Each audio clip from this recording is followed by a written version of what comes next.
destruction of property, killing or injuring of civilians, and forced displacement. These violations of international humanitarian law, IHL, exponentially increase the suffering of communities affected by conflict. Victims, survivors of sexual violence linked to conflict face an additional burden, stigma. Unlike other victims of IHL violations, they are often blamed for the violence they have suffered. Stigma is not an inevitable consequence of sexual violence. It is a choice made by communities and societies when the responsibility for the violence creeps unjustly from the perpetrator to the victim. Stigma makes the impact of sexual violence worse, putting victims' lives and recovery in danger. If victim blaming was accepted before conflict broke out, survivors of sexual violence may fear the stigma so much that they isolate themselves, suffering in silence without asking for help. In some cases, they may even end their own lives rather than speak out.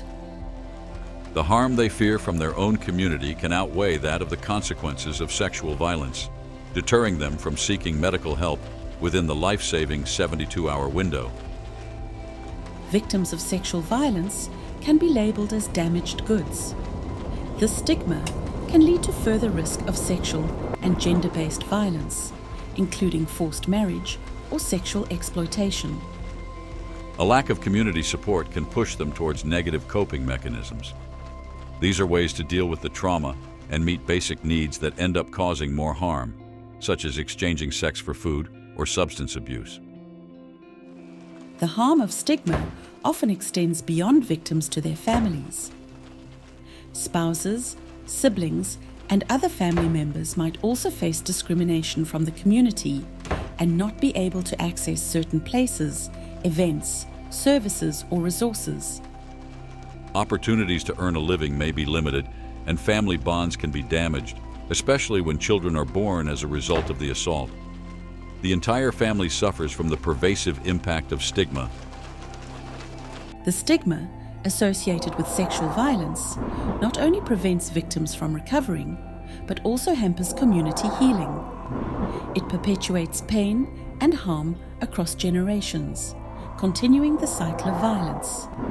By blaming the victims instead of the perpetrators, communities intensify the inflicted harm and reduce their resilience.